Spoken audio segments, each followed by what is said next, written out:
Tako je. Ura je kar odbila ena. Bomo mi kar počasi začeli z današnjim webinarjem, ki je namenjen recimo dvema združenim temama. 5S, ki je verjetno že večini, ki ste danes tukaj prisotni, znan v taki ali drugačni obliki. In KonMari, kar sem jaz v bistvu spoznal nekaj mesecev nazaj, kot termin. Bom rekel, se mi približno sanja, kaj je namen tega pristopa ali metode, ki prihaja tudi iz Daljnega vzhoda, tako kot 5S metoda, se pravi iz Japonske, praktično se širi po celem svetu. Je dejansko tudi zame, pa verjetno za večino udeležencev nekaj novega, da pa nam v bistvu ta pristop, filozofijo, metodo, kakorkoli poimenovali, da se s tem seznanimo, smo danes povabili gostjo Tino Markun, ki je strokovnjakinja za metodo KonMari, in sem prepričan, da bo z njenimi znanjem in izkušnjami bo prav prijetno in kar hitro minilo to današnje srečanje. Zdaj, vsebinsko, tako kot vedno, se pravi, pač imamo nek dnevni red. Uvodoma bom jaz zelo na kratko, ne bom šel neke podrobnosti, pripravil sem nekaj slik, primerov iz prakse kot iztočnica. Bom povedal nekaj vsebine glede metode 5S, pa v bistvu bom dal nek nasvet, recimo, kako dejansko lahko izboljšamo učinkovitost v podjetju.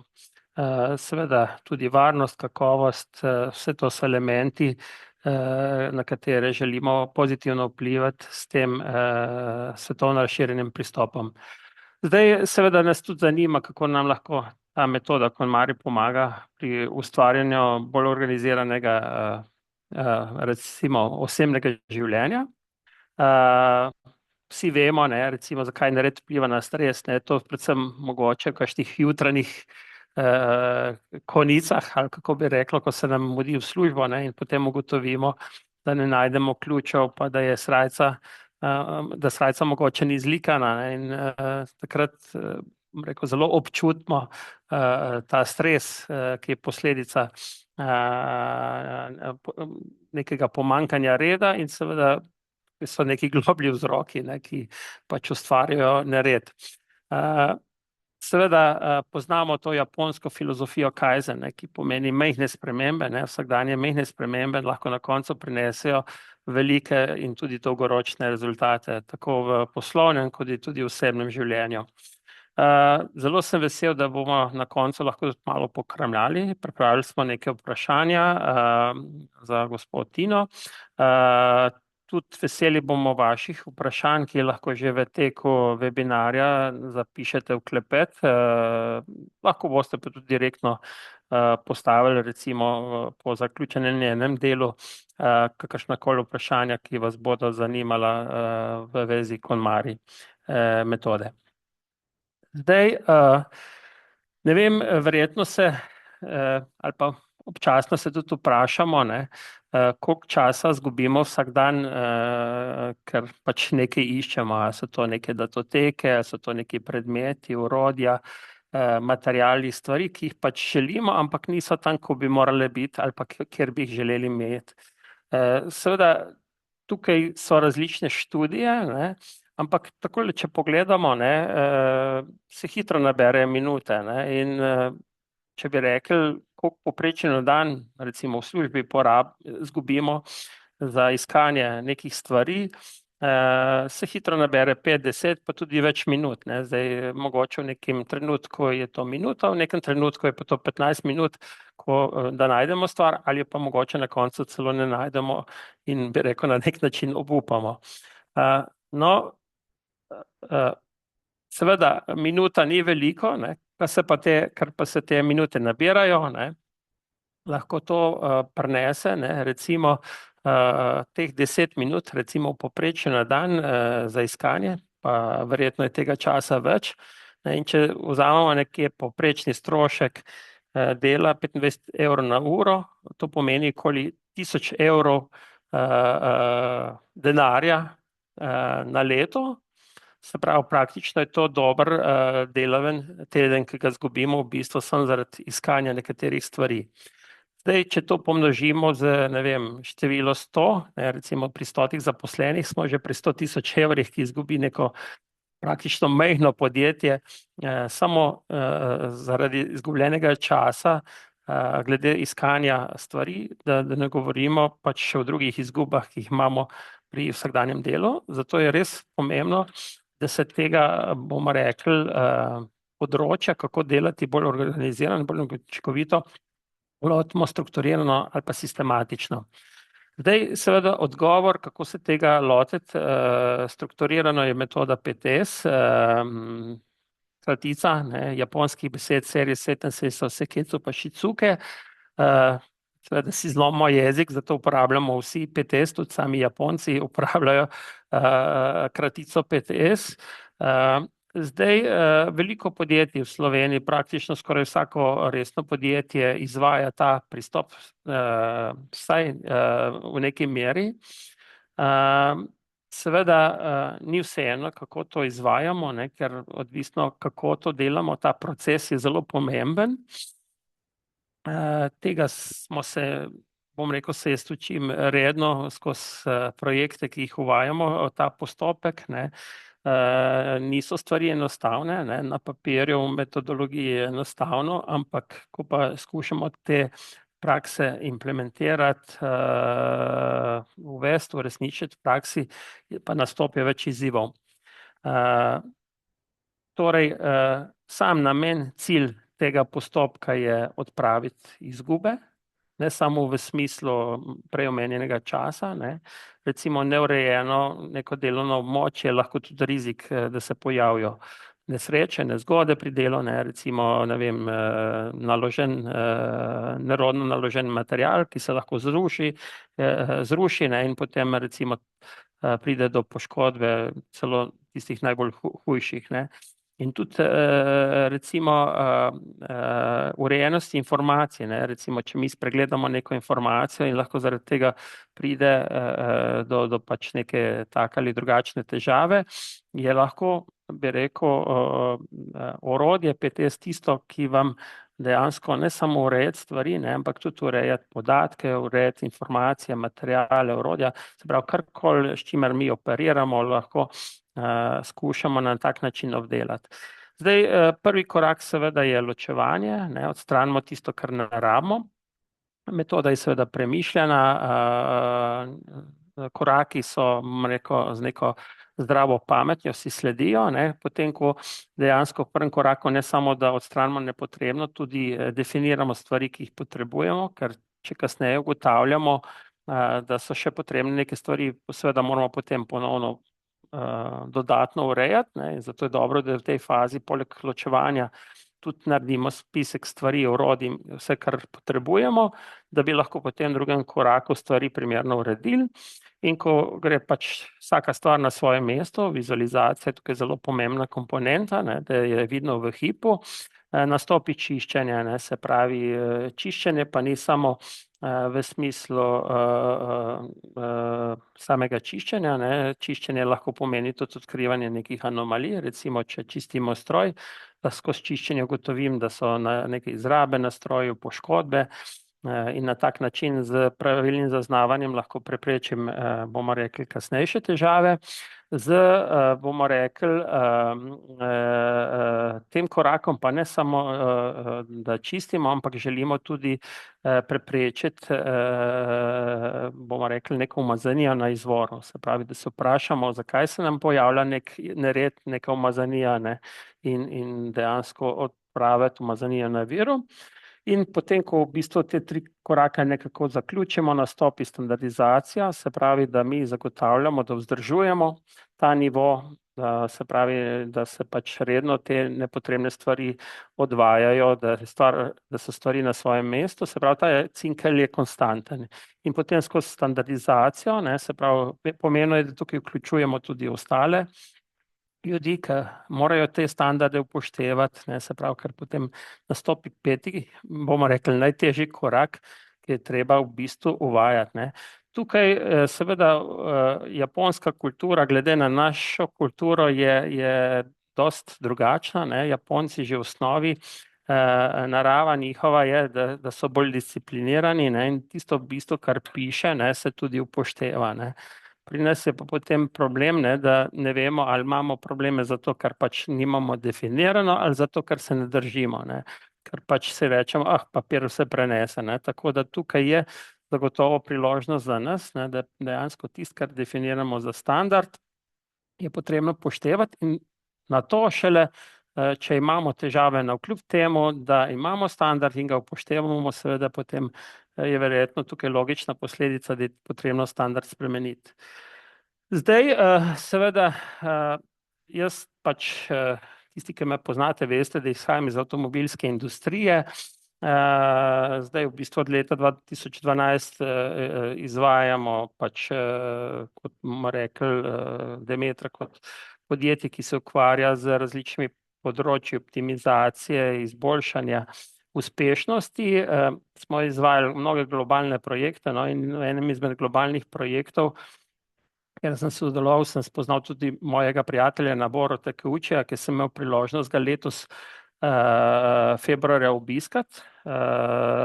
Živi v kraju Nagoja, no, in potem smo si tudi imeli priložnost, en dan sva v bistvu kot njegov gost, sem imel to srečo, sva preživela skupaj. On je tudi avtor Toyota Journey, se pravi Toyota Production Way popotovanja, se pravi, je bil dolga leta svetovalec, tudi delal je s Toyoto, tako da dejansko moram reči, da sem se od njega naučil ogromno nekih modrosti. Zdaj, zelo mi je zanimivo, da je pač on tudi, bomo rekli, eno zgodbo mi je zaupal, ne, tudi glede PT-sa, ne. Zdaj, Japonci rečejo sensei, ne, učitelj, ne, je imel v bistvu eno usposabljanje za skupino menedžerjev, in seveda jim je tudi razlagal metodo PT-s, ne, in ti menedžerji, kot bomo rekli, so imeli tak, ni bil bootcamp, v bistvu je bilo to na neki drugi lokaciji, v nekem spaju. So rekli, saj mi vemo, kaj je to PT-s, ne. Se pravi, tudi sami Japonci so bili, bomo rekli, pametni, ne, so ta, bomo rekli, mi to vemo, in potem on pravi, no, pa dajmo narediti en test. A ste pripravljeni, da ključe svoje sobe delite s svojim kolegom? Pa ga debelo pogledajo. Ja, prav, bomo naredili avdit, ne, vsakdo bo naredil pri svojem, bomo rekli, kolegu, ne, in bomo na tak način najbolj videli, ali obvladamo ali ne obvladamo PT-s, ne. Tako da, se pravi, ne samo, bi rekel, ostali svet, ampak tudi Japonci imajo lahko izzive v, bomo rekli, osebnem življenju pri držanju reda, ampak na splošno so pa oni boljši, ne. Zdaj, zakaj so boljši, ne? A veste, zdaj lahko se posameznik podjetje odloči, ne, da bo pač na področju organizacije naredilo nek red, ne, ampak tega se treba lotiti sistemsko, ne. In recimo njihov šolski sistem vsebuje že to, da otroci sami že od malega, se pravi med odmori, čistijo, pometajo po obrokih, ne, delijo sami obroke in tudi pospravljajo z obroki, ne, in dejansko jih oni urijo že od malega, kako čistiti, kako narediti red, ne. Pri nas je pa malo težje, ne, pa če kaj vidimo umazano, ne, recimo rečemo, to je sodelavec ali pa nekdo drug je pustil umazano za sabo, ne. Pri njih pa ni težko popucati za ostalimi, ne, tako da tukaj, ne, ko gledamo te nogometne tekme, kako oni ne svinjajo, pa kako celo čistijo za ostalimi, je v bistvu posledica tega njihovega šolskega sistema. Zdaj, te table na sredi ne bom posebej komentiral, ne, ampak zanimivo je, da jih v bistvu vseh teh načel, ne, delajo učinkovito, spoštujo ostale, jih učijo že od malega, ne, in dejansko imajo to stalno pred očmi. Zdaj, mogoče še tukaj par slik, ne, recimo pri nas smo navajeni v Sloveniji, ne, copate v hišah, ne, ampak recimo tam smo tudi imeli usposabljanje, je bilo v Avex podjetju, eden izmed Toyotinih Subarujevih in iz avtomobilske, predvsem so njihovi kupci. Smo dobili copate, ne, in tukaj so copati v bistvu, ko greš pa na WC, v bistvu zamenjaš copate s temi, ki so namenjeni samo hoji v WC-ju, ne, in tukaj vidite recimo, kako so te copati na svojih mestih.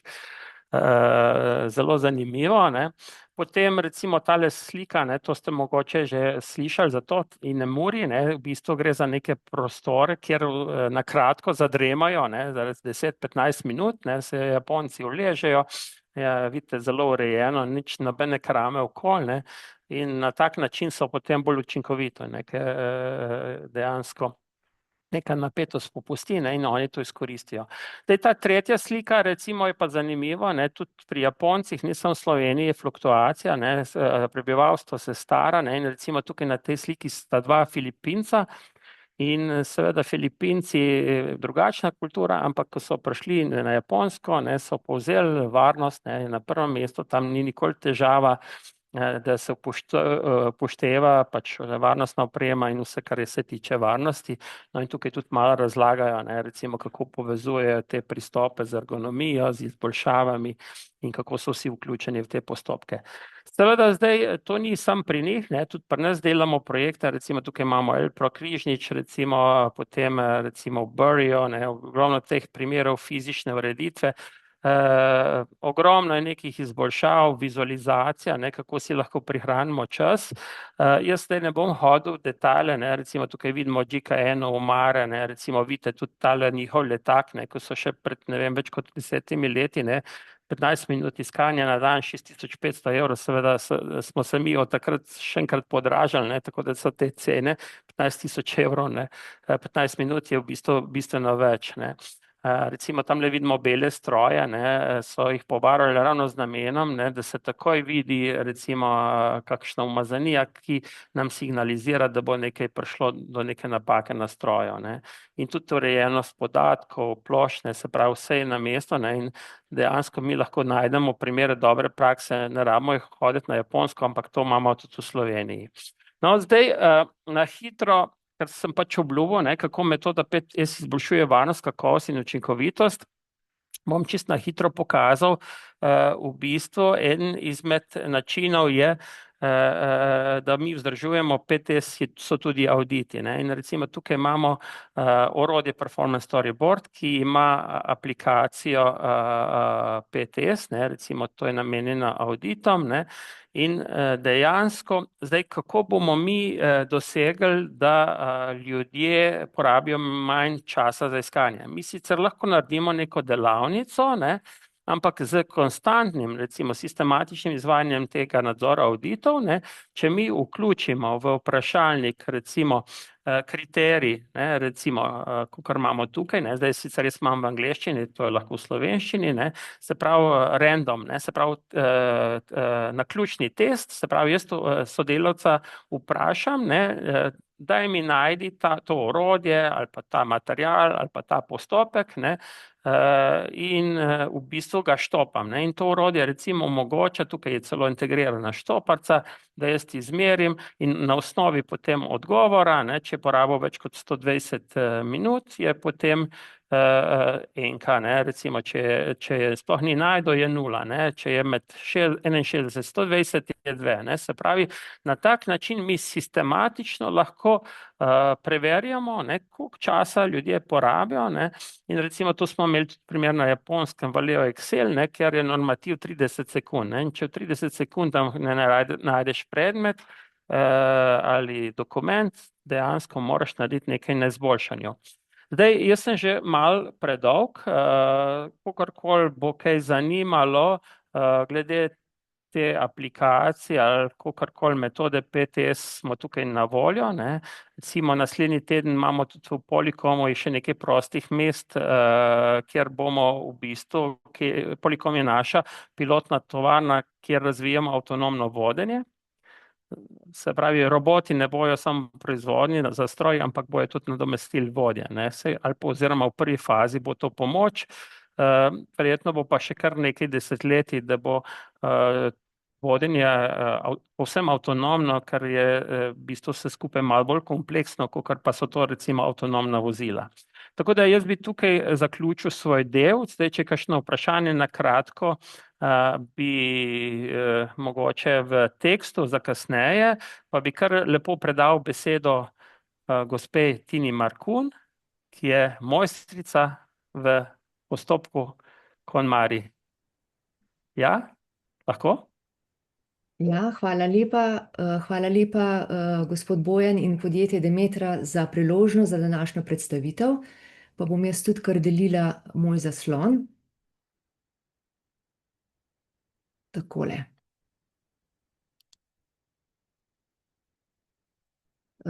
Torej, jaz pa se ukvarjam s celostnim organiziranjem prostorov.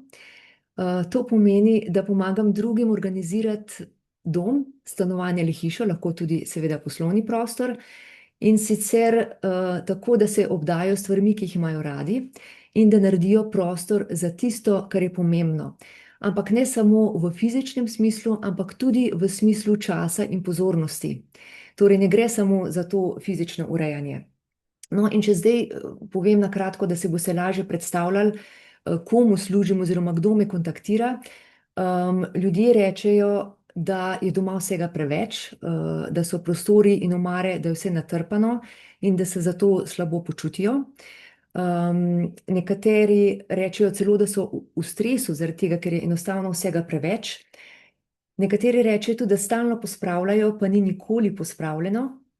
Nekateri se pa enostavno zaželijo, bom rekla, zmanjšati stvari, ali so na življenjski prelomnici, ali pa se spremeni neka situacija, otroci zapuščajo dom, grejo doma ostane veliko stvari. Skratka, in enostavno vsi ugotovijo, da jih dom ne podpira več, ampak da jim jemlje energijo in da se doma ne počutijo več dobro. No, jaz pri svojem delu uporabljam pristop, kot že omenjeno, KonMari. Gre za pristop, ki ima korenine tudi na Japonskem, zato se lahko povežem z vsem tem, kar je tudi gospod Bojan povedal, zgodbe, tudi jaz pač podobno doživljam Japonsko, se mi zdi, da je res toliko drugačna ta vzhodni svet, drugačna od našega, in mislim, da se lahko tudi mi zelo veliko naučimo. In kljub temu, da gre za japonsko ozadje, ga lahko tudi ta način preprosto prenesemo tudi v slovenske domove ali pa v slovenska delovna okolja. Mene je navdušila knjiga, ki je prevedena tudi v slovenščino, Umetnost pospravljanja je naslov. Urejeno stanovanje bo spremenilo vaše življenje. Od nekdaj me je zanimalo, kako urediti prostore, da so prijetni za bivanje, tudi za delo. In tako sem naletela pred leti na to knjigo. Tudi v Sloveniji je izšel ponatis, sicer pa mislim, da je bilo prodanih okrog 14-15 milijonov izvodov po vsem svetu. Če boste šli na internet, boste videli, da je bilo to celo gibanje, kaj ljudje vse pospravljajo in kakšne preobrazbe so to. Je pa to ena izmed knjig, jaz to pač zelo spremljam, in na to, bom rekla, v tej organizaciji, kako se organizirati, urediti dom, je res ogromno knjig. Na Amazonu je knjig na 100. In če vključite še podobne teme, kot so, ne vem, še mogoče oblikovanje ali pa še druge sorodne teme, Feng Shui, je to na tisoče izvodov knjig. Ampak ta knjiga je res nekoliko posebna, ker ne gre toliko za tehnično, kako se organizira dom, kar je seveda tudi pomembno, ampak gre predvsem za našo miselnost in pa za vso filozofijo, ki je zadaj za tem. No, tukaj na fotografiji je tudi Marie Kondo, to je moja mentorica. Kot sem rekla, mene je zelo navdušila, tudi jaz sem sama organizirala dom po tej metodi, točno tako, kot recimo zdaj pomagam organizirati drugim. Čeprav sem se imela za redoljubno, sem potem, ko sem prebrala knjigo, ugotovila, da pa mogoče ni vse to, kar je okrog mene, tisto, kar me radosti. Namreč to je eden izmed kriterijev, kako si urediti ta osebni prostor. No, in tudi zdaj hodim na Japonsko na izobraževanja. Tudi pred kratkim sem se vrnila z Japonske in vedno, ko pridem, lahko rečem, da se seveda vedno veliko novega naučim in da me sploh ne preseneča, zakaj so Japonci tak navdih zahodnemu svetu, mogoče celo vedno bolj. kar se tiče ne samo oblikovanja ali pa nekih poslovnih modelov, ampak tudi, bom rekla, nekega življenjskega sloga. No, Bojan je tudi že omenil recimo čistočo na Japonskem.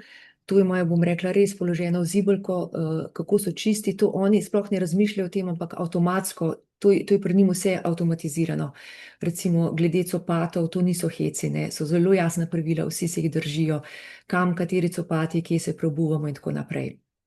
Je pa ta način holističnega pospravljanja, kot ga izvajam jaz, zelo povezan tudi z, bom rekla, japonsko filozofijo, religijo, če želite. Japonska, veste, da sta prisotna šintoizem in budizem. Zen budizem, kjer je pač tudi, bom rekla, velika teža mojega dela.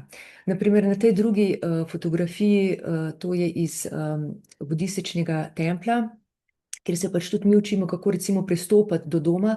A veste, dom je to, da nekdo odpre vrata doma in ko se začne odpirati omare in predali, to je, bom rekla, zelo osebno in marsikomu je težko in vem, da je tudi marsikdaj tudi stiska, se reče, joj, se nas je strah, ne, pač preden pridem jaz na dom in tako, ampak tudi mi se učimo, da je to popolnoma, bom rekla, neobsojujoče, nič ne obsojamo, ne presojamo, ampak delamo res na tem, kot je bilo že danes omenjeno, da mi izboljšamo sistem. Se pravi, velik poudarek je na procesu, ne samo na doseganju ciljev, ampak tudi kako to pospravljanje poteka. No, ozadje je seveda tudi v šintoizmu. Japonci so izjemno spoštljivi do soljudi, do okolja, narave. Danes je bilo omenjeno tudi, gospod Bojan je omenil nogometno tekmo. Zdaj sem se spomnila še intervjuja, ko so po končani nogometni tekmi, ko so japonski navijači počistili tribune, je nekdo, novinar je vprašal neko gospo, ki je bila med gledalci, zakaj pa to vi delate? In je tako lepo rekla, iz spoštovanja do igralcev, iz spoštovanja do ostalih na tribuni, gledalcev in tudi do spoštovanja prostora, štadiona. Se pravi, prostor ima na Japonskem je zelo pomemben element. Ampak ne samo v tistem, to recimo tudi razlika med našo kulturo pa med vzhodno kulturo, mi želimo izkoristiti vsak kotiček, da ga zapolnimo. Na Japonskem je pa tako, da je tudi prazen prostor enakovreden samim predmetom. In da tudi praznina daje neko celoto. Japonci temu rečejo ma.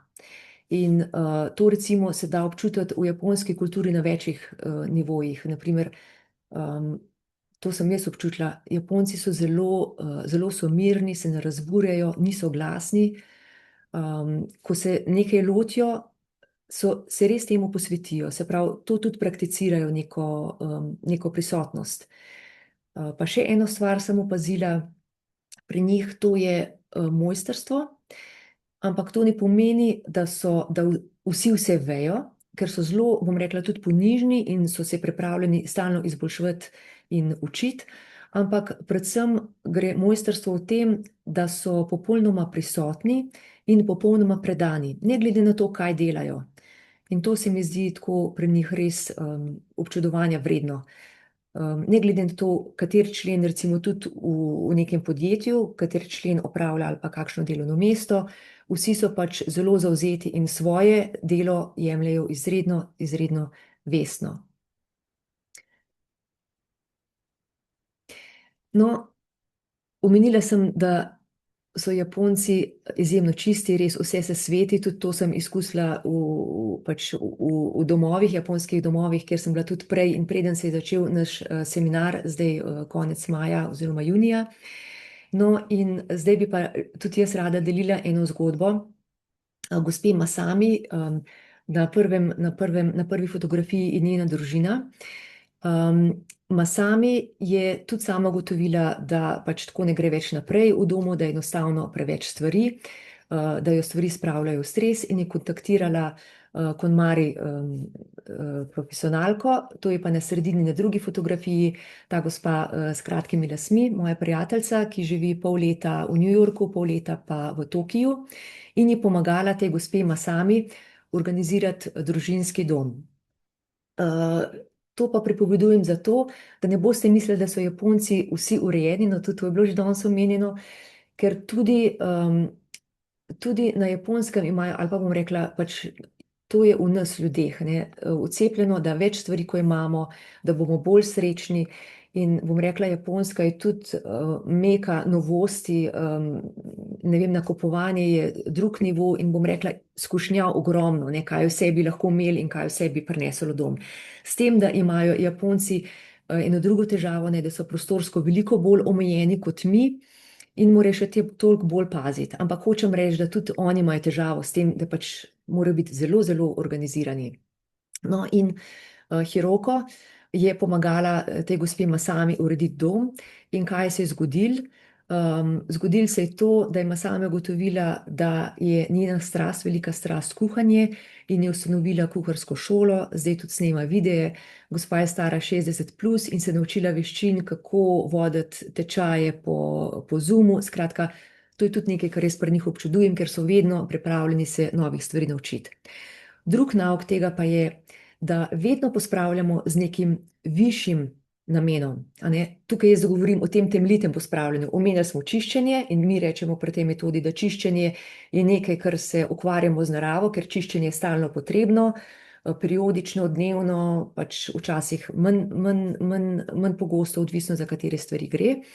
Medtem ko pa temeljito pospravljanje gre pa za to, da pregledamo vse, kar imamo, se odločimo, kaj bomo obdržali in te stvari, za katere se odločimo, da jih bomo obdržali, določimo stalno mesto. No, in ponavadi je to res, bom rekla, tako veliko olajšanje in se ljudem kar pokaže nek prostor ali pa zadihajo, ker urejeni prostori dobijo drugačno razpoloženje in ljudje pa tudi, ki živijo v tem prostoru in dobijo, bom rekla, tudi navdih za druge stvari. Masami je dobila navdih za kuhanje, jaz pa lahko tudi rečem, na vse zadnje sem tudi zamenjala službo, naprimer, prej sem delala 20 let, sem bila zaposlena, sem bila zadolžena za stike z javnostmi. Recimo pri mojih strankah, naročnikih, katerim jaz pomagam dom, ostajamo še v stiku in bom rekla, vsakmu se tudi nekaj še zgodi naprej. Ne vem, nekateri se odločijo, da bodo shujšali, nekateri se odločijo tudi, da bodo zamenjali službo. Nekateri imajo končno čas, da razvijo svoje hobije ali pa jih, bom rekla, spremenijo v posel. Skratka, bom rekla, to pospravljanje ni samo cilj, da je stanovanje ali pa dom, da je urejen ali pa nek delovni prostor, ampak mora imeti nek višji cilj. No, in zdaj, realnost je pa taka, ne, tako kot sem rekla, v naših domovih je res ogromno stvari, to je pač tudi nek odraz stanja, se vidimo, tukaj mislim, da ni potrebne kakšne velike razlage, ampak stvari so res dostopne bolj kot kadarkoli prej, na en klik, pa jih imamo že doma pred vrati. No, tukaj je ena skica iz mange, manga je tudi ta japonski strip, tudi knjiga Marie Kondo je v obliki mange in tako lepo se mi zdi nazorno prikaže pač to gospo, ki pospravlja in reče, jo, je samo eno telo, imam pa toliko oblačil. Tukaj je pač dejansko neko močno sporočilo, da to, kar imamo, pa to, s čim smo obdani, nekako narekuje, kako živimo. Kako živimo vsakdanje življenje in kako živimo pravzaprav naše življenje, kako gremo skozi življenje. Namreč, če je vsega preveč ali pa če je vse pomembno, pol ni nič pomembno. Potem izgubimo zelo veliko časa, tako kot je bilo rečeno. Na to temo je zelo veliko raziskav, kako urejen prostor vpliva na nas in raziskave na primer kažejo, da urejenost doma zelo vpliva na dobro počutje. Moram reči, da se vsi bolj počutimo v urejenem domu, ne glede na starost, tudi otroci, včasih mislimo, ne vem, da ne znajo pospravljati ali pa da ne zmorejo, ampak vsi se dejansko dobro počutimo v urejenem domu ali pa v urejenem okolju. To tudi spodbuja pozitivno naravnanost, lažje se recimo umirimo. Tudi ljudje rečejo, ko pospravijo svoj prostor ali pa recimo tam spalnico, da tudi lažje spijo, da bolje spijo. Zagotovo je urejen prostor tudi manj stresen prostor, ki spodbuja zbranost, jasne misli, lažje si tudi določimo prioritete ali pa si tudi postavljamo meje. spodbuja tudi zdrave navade, kot že omenjeno. Pa še nekaj, kdor pospravi po tem načinu, bom rekla, svoje stvari, ali je to v pisarni ali pa v svojem domu, to zelo spodbuja tudi, bom rekla, bolj trajnostni življenjski slog. Zagotovo sledi manj potrošnje, predvsem pa, kar je najbolj pomembno, dobimo neko jasnost. Ker ko se stalno sprašujemo, kaj želimo obdržati, v bistvu tudi brusimo svojo zmožnost presoje, kaj želimo, da prihaja v naše življenje. In ko dobimo jasnost, smo tudi manj dovzetni za to, ne vem, kje bomo trošili svojo energijo, kako bomo preživljali čas, ali pa ne nazadnje, s čim se bomo ukvarjali. Pa ne nazadnje tudi ponosni smo na svoj dom. Marsikdo ni pripravljen odpreti vrata svojega doma, recimo ta gospa, ki sem jo omenila, Masami, je bila zelo ponosna na dom in je povabila pač celo ekipo, ko smo bili na izobraževanju, ne, bom rekla, svetovalcev za metodo KonMari, nas je povabila v dom in nam je pač razkazala, bom rekla, kako živi. Tako da to je nekaj na tem zagotovo. Pa še ena stvar je, ko dom uredimo, vedno stremimo k neki preprostosti, se pravi, da je vse čim bolj enostavno, dosegljivo, tako kot je bilo tudi že prej omenjeno, da ne porabimo čas za odločitve, kje stvari so, ampak enostavno, da vemo, kje stvari so in lahko svojo pozornost usmerimo na tisto, kar je bolj pomembno. No, seveda pa je treba nekje začeti. Pri tej metodi vedno začnemo z nekim razmislekom. In Japonci imajo eno tako lepo besedo, urashi, se to imenuje in pomeni v bistvu čas od sončnega vzhoda do sončnega zahoda. Namreč, preden začnemo pospravljati, se vedno vprašamo, kako želimo, da poteka naš dan na idealen način. Zdaj, ali je to doma v domu, od trenutka, ko se zbudimo, do takrat, ko zapustimo dom in potem zopet, ko se vrnemo doma, odpremo vrata svojega doma in pač nadaljujemo preživljanje časa v domu. Ravno tako tudi v pisarni, se pravi, da si zamislimo, kako je pa za nas idealno in da se potem tudi prostor temu prilagodi. Vsekakor, kot sem rekla, to pospravljanje mora imeti nek višji namen, ne samo zdaj pa mora biti pospravljen in organiziran, ampak ne. In tudi zelo tak lep, bom rekla, lep rek uporabljamo pri tem urejanju doma, da je življenje prekratko, da bi stalno pospravljali, zato pospravimo enkrat za vselej, potem pa red le še vzdržujemo. In da je dobro organiziran prostor tisti prostor, kjer je hitro vzpostavljen red, ne pa ki je stalno pospravljen. Namreč to je tudi razlika, ne? Tukaj ne gre za to, da je vse stalno pospravljeno, vse veste, ko imate v službi nek projekt, so fascikli na mizi, je pač nek tudi ustvarjalni kaos, ampak to seveda deluje, če smo sami in tako naprej, če je pa ekipa ali pa konec dneva, je pa treba imeti nek standard, da pač stvari gredo na svoje mesto. Torej, in kako zdaj to izgleda v praksi? Najprej začnemo, kot sem rekla, z razmislekom in z vizualizacijo.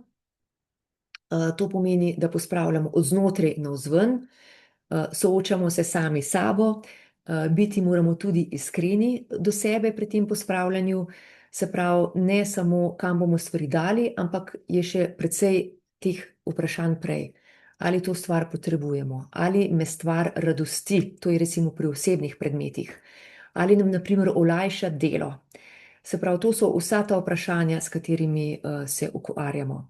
In tudi tukaj gre, da stvari najprej odstranimo, vse nepotrebne, nato pa se lotimo organiziranja. Marsikdo želi drugače, recimo nakupiti škatle, posode in tako naprej, nalepke, ampak tukaj gre za, bom rekla, še za 3 korake nazaj. Potem je pa še ena posebnost, kako temeljito urejamo prostore.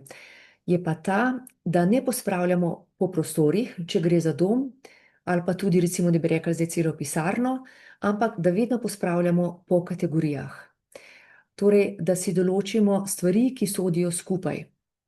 To je v domu tako, da začnemo vedno najprej z oblačili, zato ker je to načeloma najlažja kategorija, mogoče ne najlažja za odločati se, ampak ravno pri oblekah najlažje prepoznamo, recimo, katere radi nosimo, v katerih se dobro počutimo. Skratka, to je neko merilo.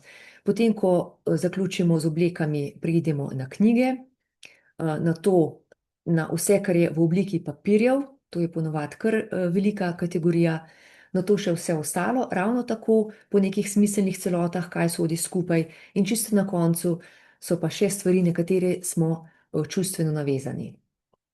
Torej, to je en tak, bom rekla, cel proces.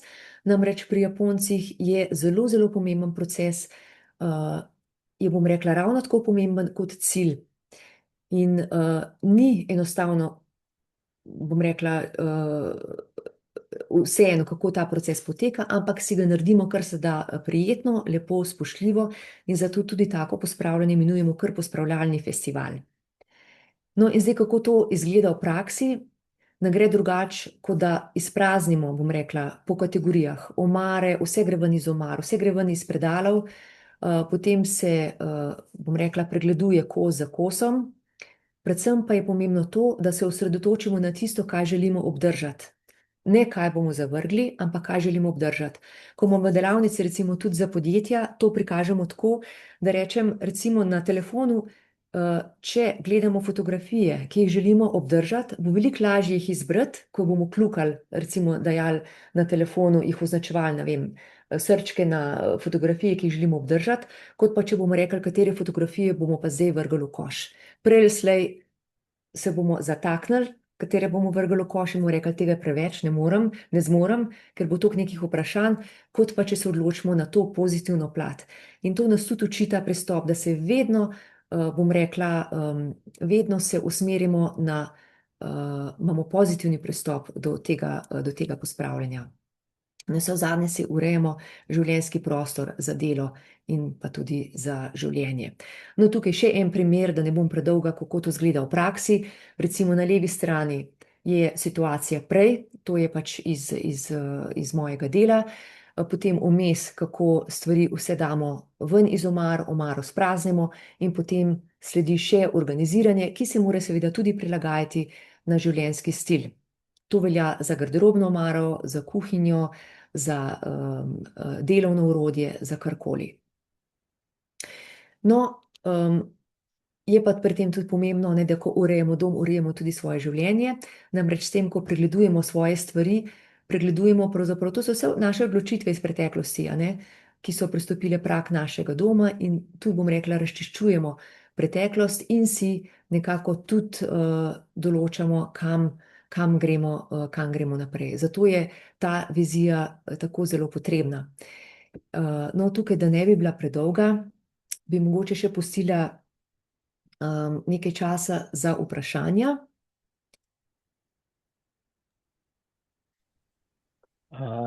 Ja, mislim, saj za sebe lahko tako rečem.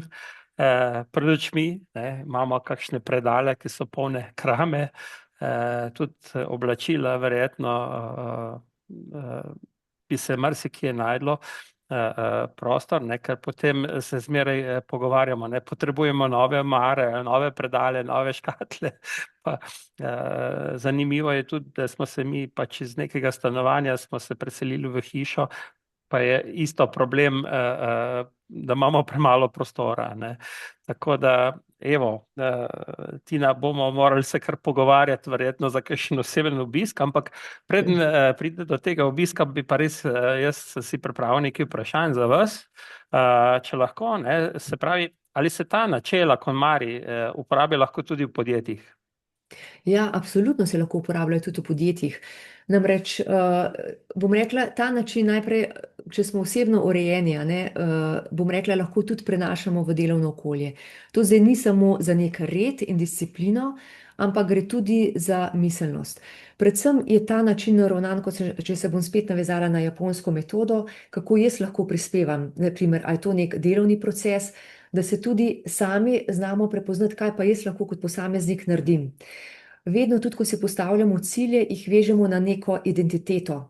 Naprimer, tudi v podjetjih sem nekdo, ki, tako začnemo enostavno tudi to vajo, recimo, če sem pač del delovnega procesa in je moja naloga, ne vem, recimo moja bila prejšnja stiki z javnostmi, bi se jaz tudi rekla, aha, sem nekdo, ki in potem nadaljujem ta stavek, kakšna je moja vloga v tem in s tem si tudi, bom rekla, zadam neke vrednote in si potem tudi, bom rekla, organiziram ne samo prostor, tudi svoje, bom rekla, rituale, navade, tudi v službi, na to, da to podpira mojo, bom rekla, identiteto ali pa to, kar nekdo, zato, ker želim biti, ker želim prispevati v neko podjetje, v neko delovno okolje.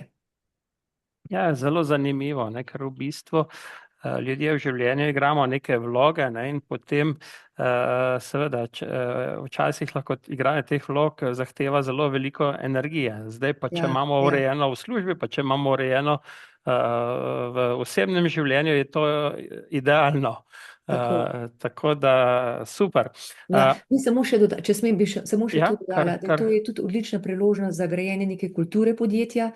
Naprimer, s podjetji, ki sem sodelovala, rečejo tudi, da zelo izgubljajo čas, ne vem, ko so povabljeni na nek sejem in tako stalno iščejo stvari, a ne, in da se tudi identificirajo, zakaj morajo biti v pripravljenosti in da to, bom rekla, res enostavno se pripraviti na pot, pripraviti službeni avto, pripraviti material za sabo, skratka, da je to čim bolj gladko. Tako kot je bilo prej omenjeno že v uvodni predstavitvi vaši, da res ne izgubljamo čas za to, ampak da se lahko osredotočimo za bistvo. Te stvari, bom pa rekla, so pa avtomatizirane, kar pač lahko. Ja, takrat, ko se izkaže, ne, recimo, ali pa ko se celo pojavijo težave, ne, takrat se vidi Ja, dejansko v neki stiski, ne, časovni, da pa smo v bistvu neke stvari prepustili naključju. tako. Super. Kaj je pa po vašem mnenju pomembneje za dolgoročno urejenost? Je to sistem ali sprememba miselnosti, navad? Ja, mislim, da je, bom rekla, da gre kar eno z drugim. S tem, ko spreminjamo sistem, lahko tudi zelo vplivamo na navade. Sploh, če želimo nekatere navade, se to je v bistvu, bom rekla, že tudi zelo v psihologiji. Ne? Takoj, ko želimo spremeniti neke navade, jih izboljšati, je tudi dobro, da temu prilagodimo prostor. Ne vem, nekdo, ki bi rad se več ukvarjal s športom, si mora pač tudi prostor tako urediti, da bo prostor pripravljen za to, ali pa saj oprema, da bo pripravljena za to. Skratka, prostor mora absolutno podpirati navade in bi skoraj rekla, da si najprej uredimo, organiziramo prostor, če je potrebno, da si ga prilagodimo za neke navade. In tudi s tem, ko gremo skozi proces urejanja, je to pravzaprav že to samo miselni proces. To ni ločeno od stvari. A ne, ker nikoli ne gre samo za stvari, ampak gre za našo miselnost, za to, kar nas povezuje s stvarmi.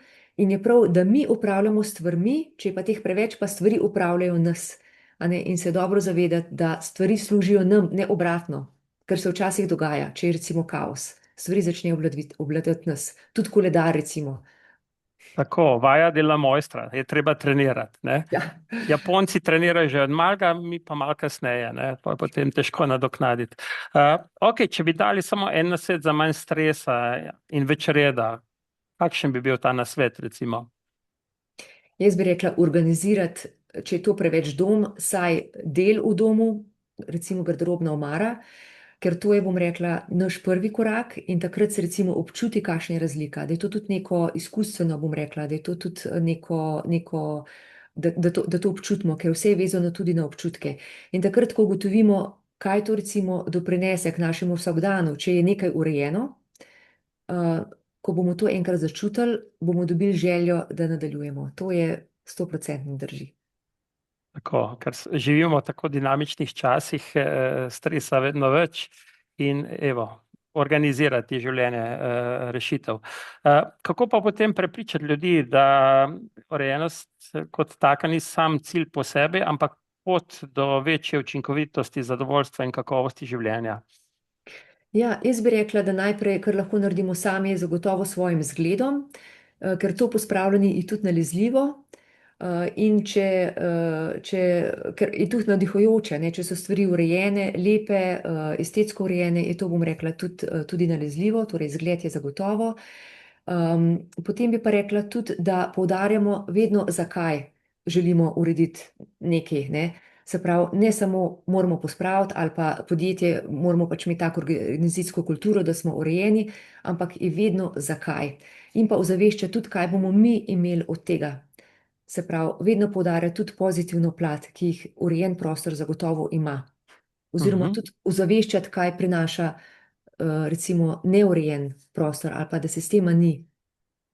Aha. Ok, mogoče pa za konec, da ne bomo zdaj čakali na novoletne zaobljube, vse vemo, kako je, po novem letu je vse drugače. Seveda, tukaj so ponavadi neki tipični proživci, da smo ljudje pripravljeni narediti nekaj za bolj organizirano osebno ali pa pač poslovno življenje. Kaj so zdaj ti neki tipični proživci ali pa kako nas spodbuditi, da nekaj naredimo v tem smislu boljše organizacije, konec koncev, da upoštevamo ali PTS ali KonMari ali pa celo oboje. Ja, um, jaz bi rekla, da lahko zelo preprosto vajo, da se probamo, bom rekla, izločiti da smo pač del recimo doma ali pa del nekega delovnega okolja in da se kar sami sprehodimo po prostorih in, bom rekla, čist neobremenjeno pogledamo okrog sebe. To je lahko tudi, bom rekla, domače okolje, lahko je to, ne vem, kuhinja, lahko je to dnevna soba, lahko je to pisarna in si rečemo, je to okolje, ali to okolje odseva moje vrednote ali ne, in kaj potrebujem, da bom lahko, da bo moje okolje v sozvočju z mojimi vrednotami. Mislim, da je to, tukaj se včasih vidi potem razkorak in to je lahko dobra motivacija, da se lotimo. Super, jaz bi se na tej točki lepo zahvalil. Zdaj, tale vikend imamo nekako že rezerviran, naslednji vikend Mm. mislim, da že vem, kaj nas čaka v družini. Tako da spomladansko čiščenje je že minilo, zdaj bo pa druga etapa. Najlepša hvala za te dragocene izkušnje, spoznanja, kontaktne informacije, če bi kogarkoli zanimali, ponavadi, ne vem, mogoče se bo kdo okoražil, postavil zdaj kakšno vprašanje, sicer lahko nam tudi ali vam ali nam pišejo po elektronski pošti, z veseljem bomo odgovorili ali pa pomagali. Tako da še enkrat najlepša hvala, pa se veselimo še kakšne naslednje priložnosti, da bomo tako združili misli pa ideje. Ja, hvala tudi vam za povabilo, pa upam, da sem koga navdušila in res spodbujam, da vsak poskus, če si to seveda želi. Bravo, hvala lepa, lep dan želimo vsem, nasvidenje. Svidenje.